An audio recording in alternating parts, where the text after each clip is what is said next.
Joe the Shirts off the cuff. Welcome back.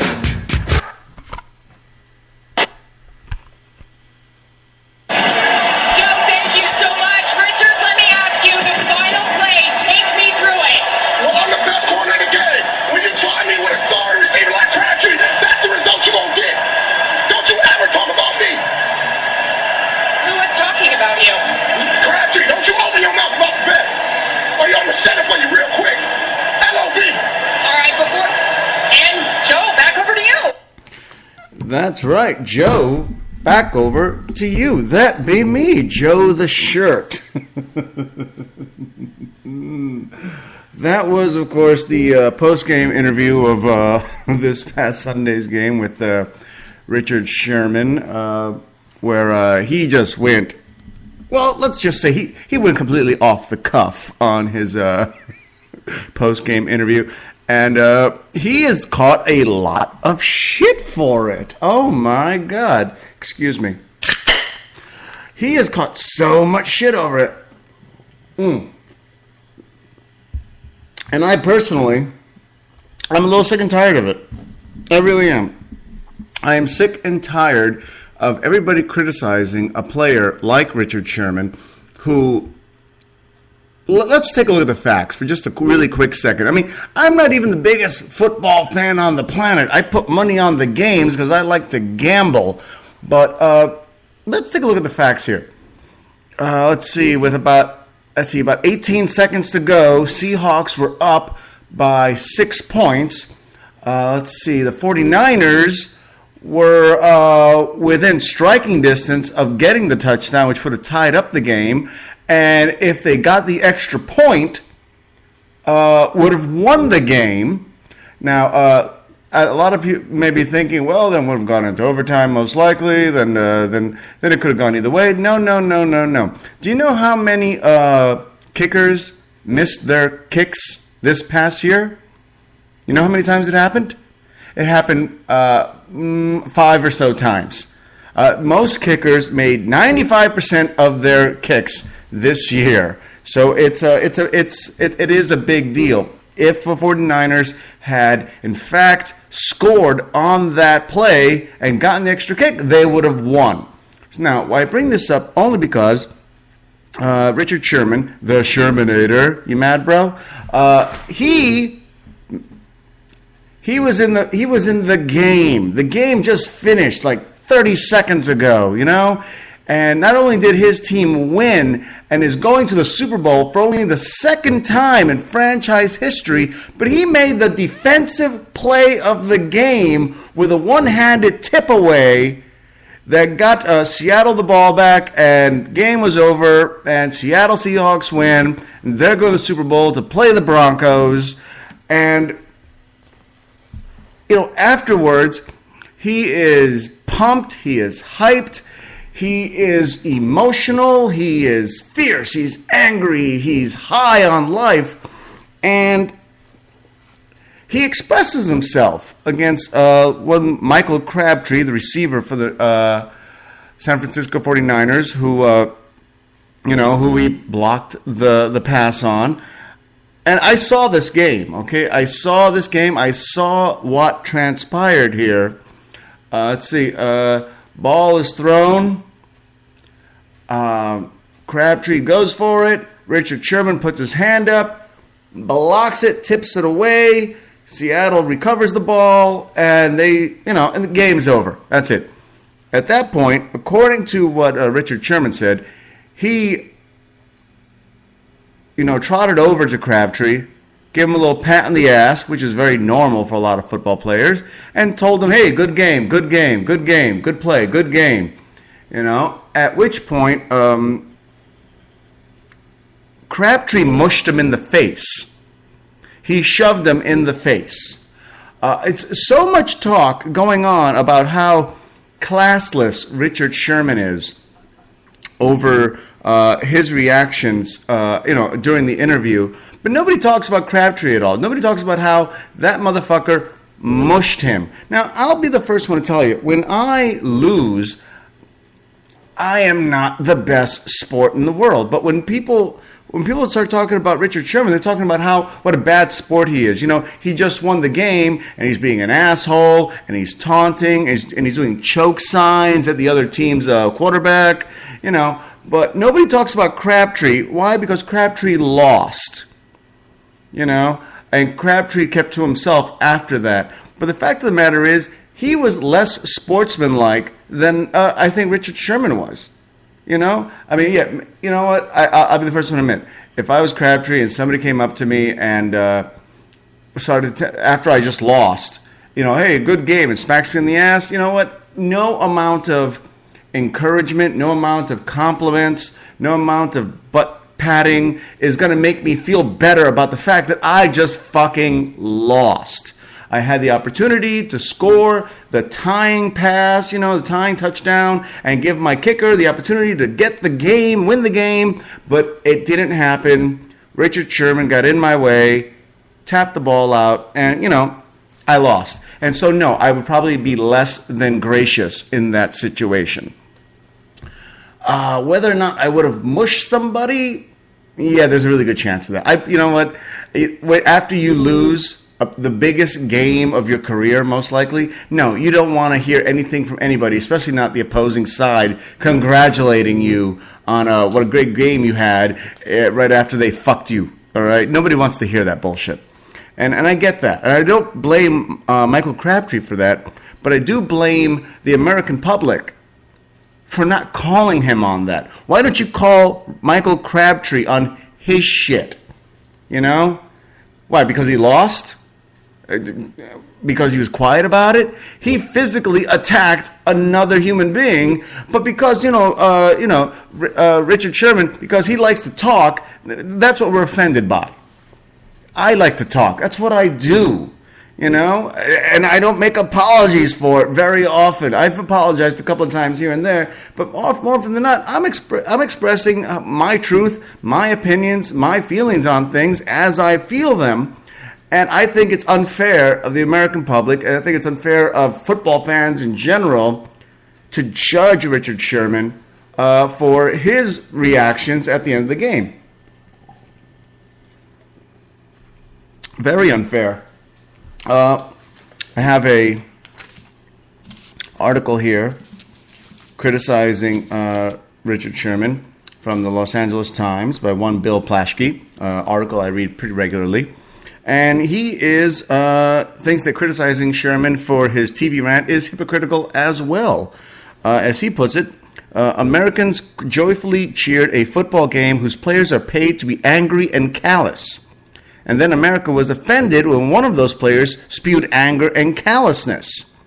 The national vilifying of the Seattle Seahawks' Richard Sherman for his taunting televised post-game remarks Sunday after the Seahawks' 23-17 victory over the San Francisco 49ers in the NFC Championship game cut the heart out of sports hypocrisy.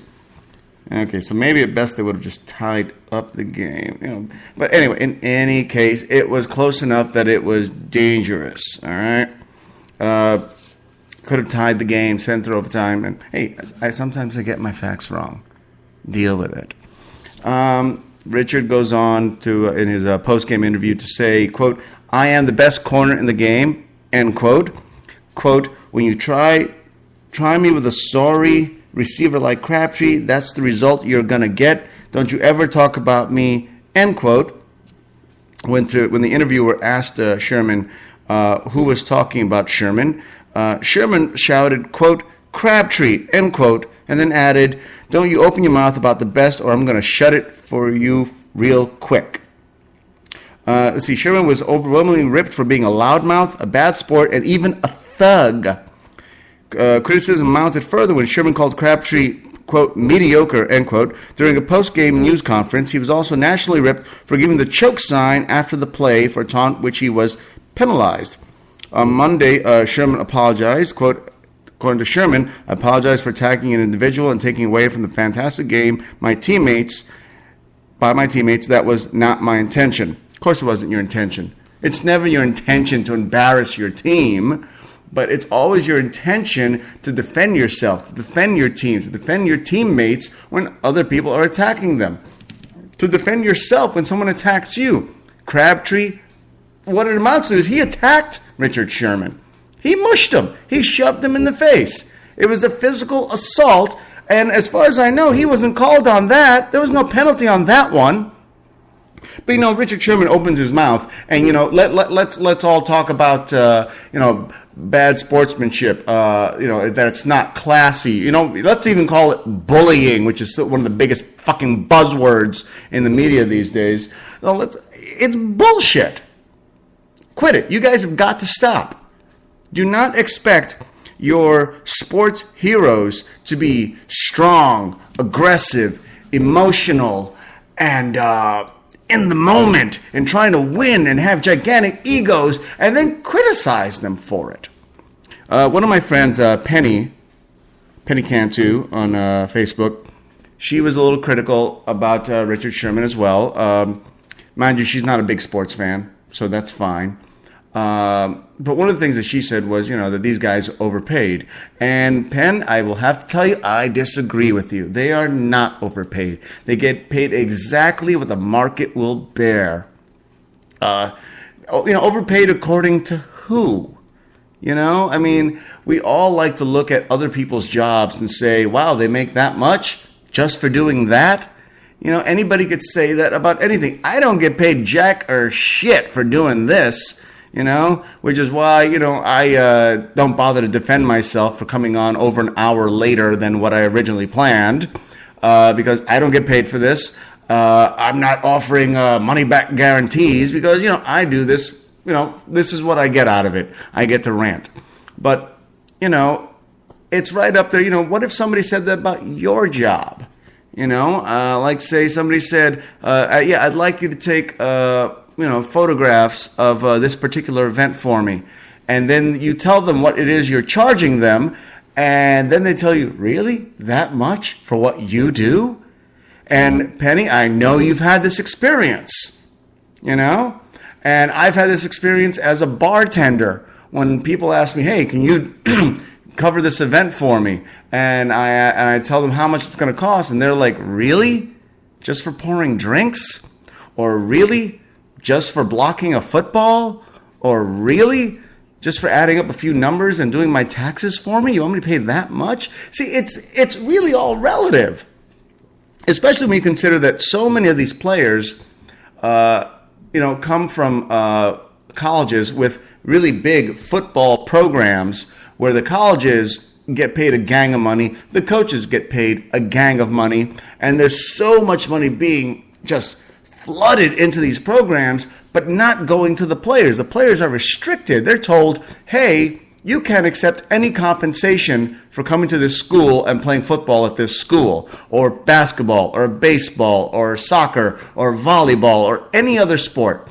You can't accept any compensation. Now, we're not talking about money. We're talking about, hey, you know what? There's going to be a charity event. We'd like you to show up and, talk to the kids and what have you. And we'd like you to, maybe sign a few autographs. That'd be great. And, while you're there, we'll give you some free pizza and a couple of Diet Cokes. You know what? Free pizza, Diet Cokes, that's compensation. You could, under NCAA rules, be disqualified from a college program for that. So don't give me this bullshit. These guys are underpaid. These guys go through ridiculous amounts of pain, suffering, both during their playing time, before, as a professional, and after as a professional. All right? Concussions, shaky hands, bad knees, bad backs, crippling, Don't tell me that these guys are overpaid. They're not overpaid. They get paid just what the market will bear. The average NFL career is 4 years long. So don't give me this bullshit about them being overpaid. I don't believe that. I know. I'm running a little late here, but I agree with a lot of what this particular author here, Bill Plaschke, had to say, but there's one thing I don't agree with. This is his quote. He says, "There is no defense for Sherman's taunting of Crabtree after the play. He was a crude jerk. This was just another milestone in a career lacking in decorum. He was indeed a bad sport. Go fuck yourself, Bill Plaschke. Go fuck yourself. You know what? Essentially, throughout most of this article, you are defending what he's doing and defending how Americans see him against them. But what you do here, though, is you're just becoming your typical American critical jackass. You're telling them, oh, you know what? You were a dick. You were an asshole. Yeah, you were. You really shouldn't have done that. And then you ignore the fact that, you yourself just said he was in the moment. He was emotional. He was, crazy. And I've been involved competitively in sports, in competitions involving comedy, in poker, in blackjack. And I got to tell you, when you start winning, the emotions, your ego, just fly off the fucking handle. All right? So I understand. It is a reasonable expectation that these guys act the way they do. And it's a reasonable expectation that we now take a break. I'm running like 2 minutes late as it is. Our first song today was by Cranston Foundation and their song, Who Will Take the Blame? Our next song is El Paradiso Insieme a Te by 373 Degrees K. I'm Joe the Shirt. I'm off the cuff, and I'll be right back.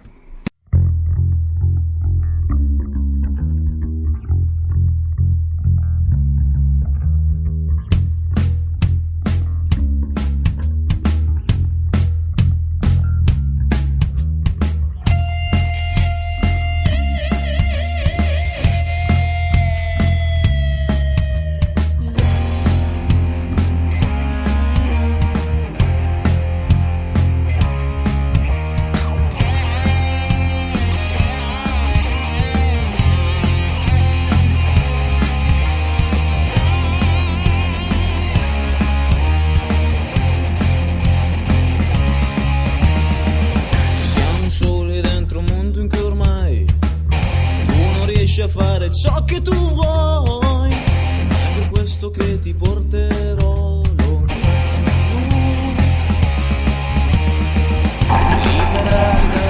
Joe the Shirt. Liberati da chi non ci vuol bene. It's still off the cuff. Welcome back, everybody. So much going on. Been talking about Richard Sherman. The Shermanator, as I'm calling him now. Thank you, American Pie. You mad, bro? You shouldn't be, because Richard Sherman did exactly what it is he's paid to do. All right, he did exactly what he's paid to do, and he acted exactly the way somebody acts when they're paid to do that particular job. All right. One of the last things that Mr. Plaschke wrote, I thought was very interesting. He talks a little bit. He plays the race card a little bit. Here's a quote from his article. When a white player talks trash, he's considered quirky and cool. But if that same smack comes from a black player with dreadlocks and a snarl, he is a cretin. ? Sherman didn't say anything that hasn't once been said by the likes of Larry Bird and John McEnroe, yet nobody ever called them a thug. Well, actually, people did call John McEnroe a thug, and a lot worse than that. They called him an asshole because he was, and that's fine. He was a very competitive human being, and he expressed himself. Larry Bird did the same thing. Michael Jordan, if you look through the annals of basketball history, was considered an asshole by people, opposing players and players on his own team. So, don't ask winners to apologize for how they win. As long as it's not cheating, who gives a shit about your fucking opinion, In any case, let's do celebrity birthdays. I do have a few finally here. I still haven't found a good site that I enjoy, but let's go with this. If your birthday is January 22nd, you share that birthday with celebrity chef Guy Fieri, or is it Guy Fieri? Who knows? He's 46 years old. Actress Diane Lane is 49 and still looking good. John Hurt is 74 years old and looking hurt. Linda Blair is 55 years old. And if you need to ask who Linda Blair is, I'm not going to fucking tell you. Steven Adler is 49 years old, ex-guitar player for Guns N' Roses. Steve Perry of Journey is 65. And the one and only DJ Jazzy Jeff of DJ Jazzy Jeff and the Fresh Prince is 49 years old. Wow, that's some good stuff. What shall I talk about? What shall I go with? You know, I got a really great response. Excuse me, I need more cerveza. For the last show I did on copyright law and Martin Luther King and his son Dexter. You know, I in a lot of ways I felt that I glossed over it, not on purpose, but because that wasn't my original intention to go with that as the main onus of the show. But here I am reiterating it just a little bit. I really still do believe that some pieces of work are beyond copyright. You know, when you have a speech like I Have a Dream, you should be allowed to read it, see it, and listen to it, watch it for free. You know, just like the Bible. Just like, the Bible, the New Testament, the Old Testament, and even the fucking Book of Mormon, the Quran, the teachings of Buddha, Shintoism, Hinduism. You know, you should be allowed to see this shit for free. Speeches by people like Malcolm X, John F. Kennedy, Mahatma Gandhi. You should be able to access, see them, read them, know about them, hear them for free because they are important to us as a species. You know, so that's all I got to say about that. Now, here's a little story that I thought was funny as fuck. All right? Now listen to this, especially if you live in California. Listen to this. The headline of this particular story is Jobless Agency Picks Up Few Calls. In other words, the state California EDD department does not answer the phone that often. How often? Well, let's listen to this. The state EDD records show that 83 to 90% of the calls it receives go unanswered. So think about that. 90% of the time. That means that 9 out of 10 times that you call the EDD, you are a jobless motherfucker and you have no prospects. You call the EDD for help. 9 out of 10 times, nobody picks up the phone and talks to your dumbass. Now, why does this happen? Apparently, there's a staffing shortage. Now, let's think about that one more time. Now, I'm going to read you the exact quote here. State EDD records show that 83% to 90% of the calls it receives go unanswered. It blames a staffing shortage.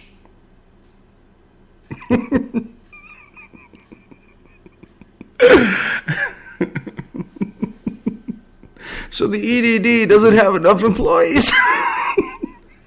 The EDD needs to hire people to answer phone calls to other people that need a job.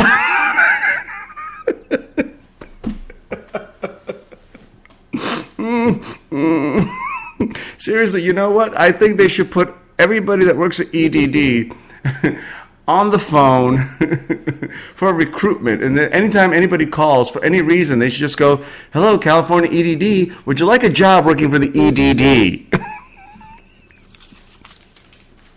Oh my God, that one just had me just giggling.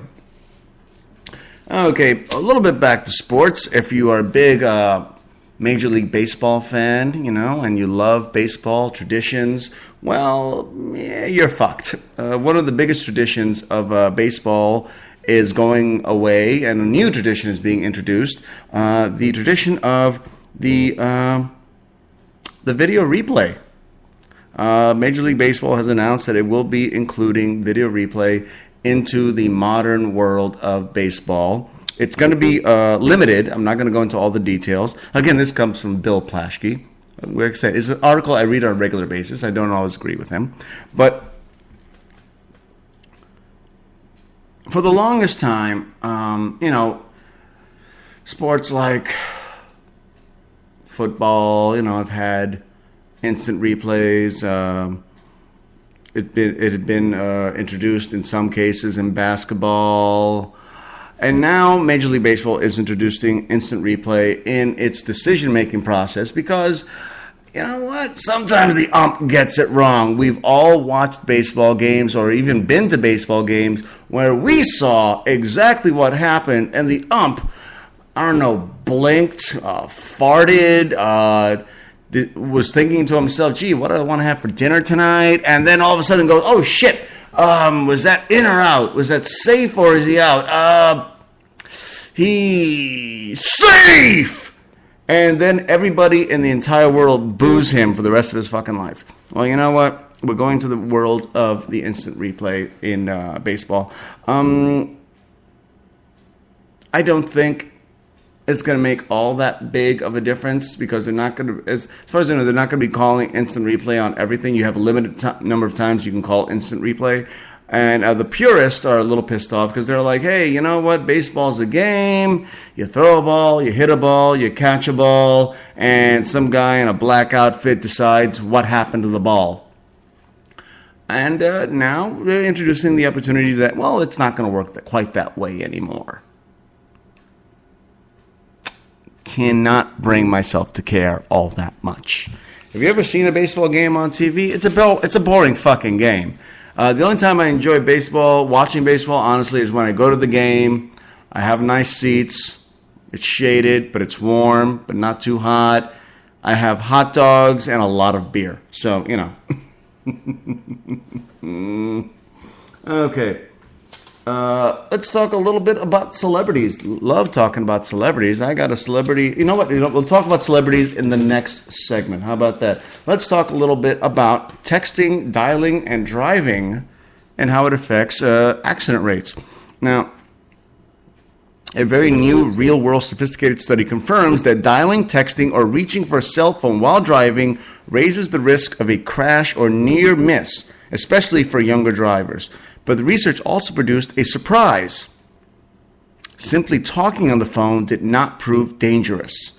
Other studies and assumptions had said that, you know, just talking on the phone, even if it's hands-free with a Bluetooth or wired connection, was just as dangerous as dialing, reaching for the phone, or texting. Turns out that's a crock of shit. You know why that's a crock of shit? Because a lot of times you will be in the car with somebody else in the car. And how often do you drive in a car with another human being and don't talk to them? I'm talking about like short trips, in city, in town. Very few, you know what? I understand that when you go on a long trip, like say when my girlfriend and I drive to Vegas, on the way there, we are chatty Cathys. We just talk. On the way back, after a 2 or 3 day weekend, where we've been doing a lot of gambling, a lot of drinking, a lot of eating, catching shows, on the way back, we're fucking tired. We just put the fucking radio on or the or the iPod on, and we don't talk to each other for fucking hours because we're tired of each other's shit because we've been with each other for 3 fucking days, and we love each other, and we had a great time, but we're fucking tired. We don't want to talk. We're talking about, you know, in town, short drives, here and there. Of course, you're talking to the person next to you. Now, here's an interesting one for you. People between the ages of 15 to 20 account for 6% of drivers, but 10% of traffic deaths, and 14% of police-reported crashes with injuries. The risk of a crash or near miss among young drivers increased more than 7-fold if they were dialing or reaching for a cell phone, and 4-fold if they were sending or receiving a text message. So apparently, text messaging while driving is actually safer than dialing while driving. I don't know how that works exactly. The risk also rose if they were reaching for something other than a phone, looking for a roadside object, or eating or drinking anything. Now, among older drivers, only dialing a cell phone increased the chance of a crash or near miss. Holding the phone to your head, talking, did not increase your risk because you have experience. You're older. Let's see. It was found that merely talking on a phone while driving was not dangerous, was completely at odds with what was originally found. At least 12 states banned the use of handheld cell phones while driving, and 41 banned text messaging. which is funny because text messaging is actually less dangerous than dialing. Any cell phone use behind the wheel is banned by 37 states for novice or teen drivers. So, if you're a teen, don't dial and drive. You'll probably get pulled over or, go to detention. Who knows? In any case, it's time for a break! And once again, we have Cranston Foundation and their song, Police. I'm Joe the Shirt. I'm off the cuff, and I'll be right back.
The shirt is off the cuff. And did anybody understand a single fucking word that guy was saying? That was Cranston Foundation, their song, Police. Oh, welcome back. Couple of quick announcements for you guys out there. Joe the Shirt t-shirts are available in sizes from small, extra small, women's sizes, men's sizes, all the way to extra large, large, extra extra large, triple extra large. If you happen to be built like my brother-in-law Shane, he's built like an ogre. He is, but I love the boy. He's one of the sweetest guys you're ever going to meet. Anyway, another announcement. I've told you guys before I have a video series that I have coming out. It is not easy to get together because I don't always have my cameraman, producer, director, best boy Grip, also known as my girlfriend, the Russian, available to me. But we are hoping to get a couple done this week. We really are. So as soon as we get those first two done, we'll let you know about it. Also, I am trying to stay on a schedule of Monday, Wednesday, Friday, sometime between 9 and 10 p.m. It's difficult to do this week because I am working again, so I have a different type of schedule. And I'm not just available every fucking morning or afternoon. And also my girlfriend is doing field work this week, so which means that I don't know when she's coming home exactly. So, give me a little patience, man. Let's see what else. I also want to let you guys know that we did go see a show last night. We went and saw The Book of Mormon by Matt Stone and Trey Parker, the South Park boys. I'll give you my honest criticism, reaction to it. I liked it. On a scale of 1 to 10, I gave it an 8. I give it an 8 only because the first half of the show, it's a 2-hour show with a 20-minute intermission here in Los Angeles at the Pantages Theater. But when we bought our tickets way back in September, we bought them September 25th because last time they were in town, we tried to get tickets and there was just nothing available unless we wanted to pay $300 a ticket.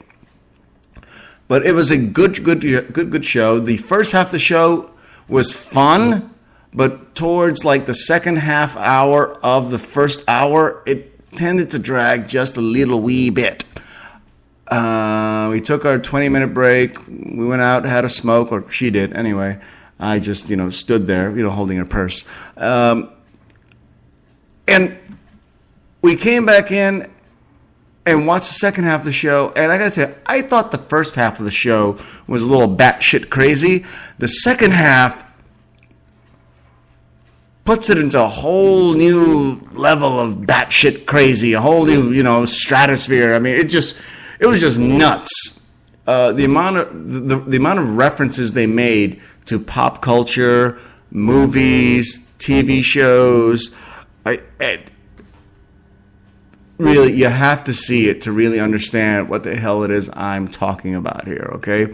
I do recommend it, and I do not like musicals, and this is a musical that's been nominated, that I think has received, not nominated, but received 9 Tony Awards. So, I guess somebody thinks they're doing something right.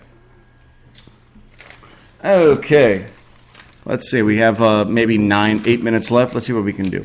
Okay. Let's see, if you happen to live in Dubai and went to go see the movie The Wolf of Wall Street, you may have noticed that a lot of it didn't make any fucking sense. Why is that? That's because Dubai has government censors that,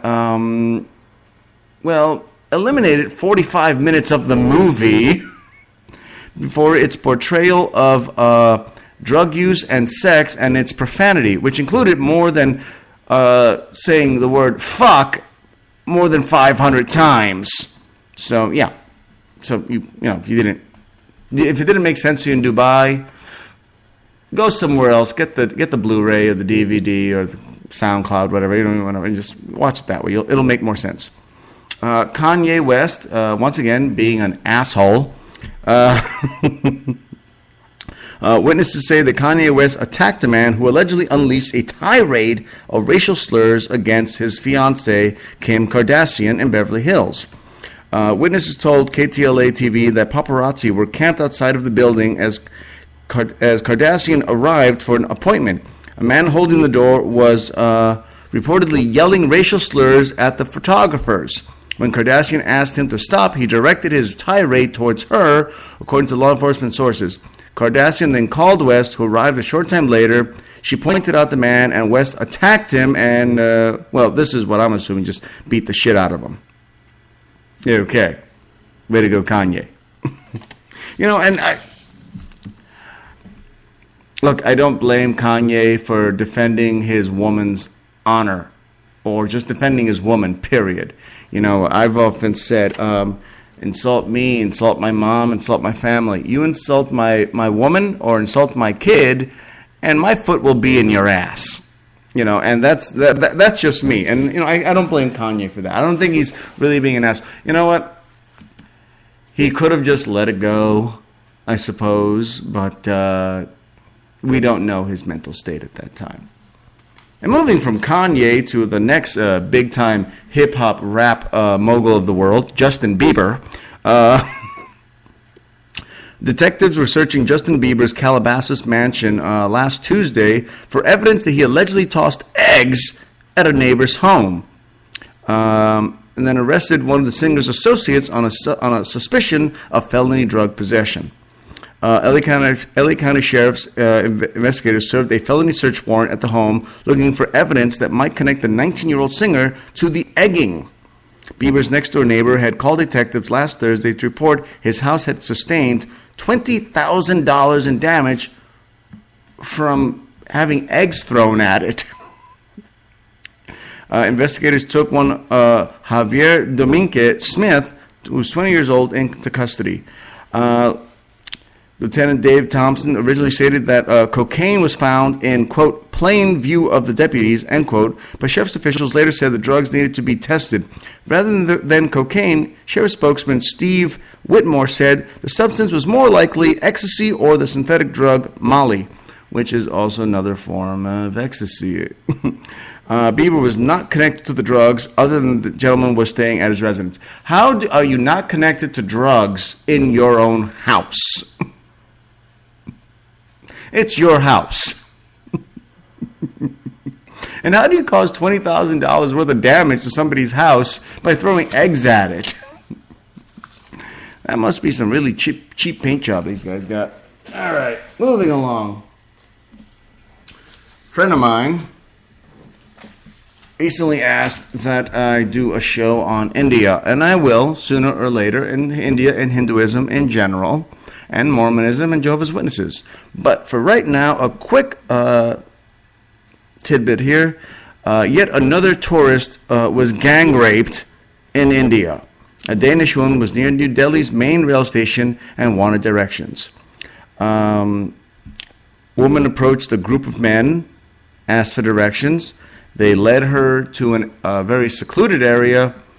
More men came out, and they all gang raped her. 51-year-old Danish tourist. Apparently, according to this, she was asking for directions and was then gang raped and beaten at knife point near the main railway. This follows a series of high-profile sexual assaults that have happened here in India. The incident came just weeks after the anniversary of the gang rape of a 23-year-old student on a bus traveling through New Delhi. Experts say the problem has existed for years, but is becoming more publicized as women slowly feel more confident about reporting the crimes. According to them, the high economic growth rates in the world, in India, also comes with one of the highest rates of income inequality. Wow, what a shock.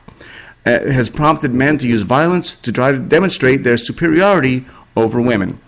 The week before that, a Polish woman was drugged and raped by a taxi driver as she traveled to New Delhi with her 2-year-old daughter. On New Year's Eve, a 16-year-old girl who had been gang raped twice in Kolkata died of burn injuries. Her father said her attackers set her on fire to punish her for reporting the crime in the first place. And then in August, a photojournalist intern in her early 20s was gang raped and her male companion beaten at an abandoned textile mill in Mumbai as they were photographing an essay in a lifestyle magazine. Okay, maybe not the story she wanted me to do about India, but I will get to the good parts about India, because my opinion has always been that just about every culture, in even every religion, every race on the planet has something good to offer us. But we like to concentrate on the bad stuff. All right. Okay, and the last story of the day, this one is here from New Mexico, Albuquerque, where police were positive that one David Eckert had drugs on him. Now, I told you about the story about a month and a half ago, but now I got a lot more details here. On January 2nd, 2013, this is a little over a year ago, officers in Deming, New Mexico, handcuffed Eckert, who is 63 years old, in a Walmart parking lot after a routine traffic stop turned into an attempted narcotics bust. Police said their drug dog, Leo, had sniffed something on the driver's seat of Eckert's truck. Eckert had a history of drug arrest and had a history of hiding meth in his anal cavity. Police took Eckert to a hospital. First, Eckert got an x-ray, which was inconclusive for drugs. Then a doctor examined Eckert's anus with his finger, and then did a second doctor. Then the doctors gave a protesting Eckert an enema, forcing him to have a bowel movement in front of medical staff. Doctors reportedly gave him 2 more enemas after that. They took an x-ray, which was negative, then came in with a colonoscopy, which found nothing. So this guy was just anally assaulted. Nobody found a thing, no traces of drugs, no evidence of drugs, nothing. And then he received a hospital bill for $4,539. They charged him for everything they did to him against his will.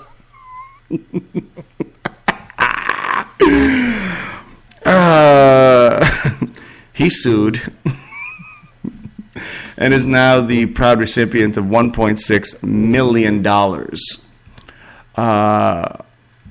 Would I have gone through all this for $1.6 million? Multiple enemas, multiple fingers in my ass, multiple x-rays causing me cancer, and a colonoscopy, a camera being jammed up my ass and up my intestines for $1.6 million? Yeah, I probably would. In any case, that is the end of our show. We have Who Will Take the Blame by the Cranston Foundation. Actually, no, we have El Paraíso hasta mí, and whatever. I'm Joe the Shirt. I'm off the cuff. Thank you for listening, and listen in for more to come. Thanks a lot, guys.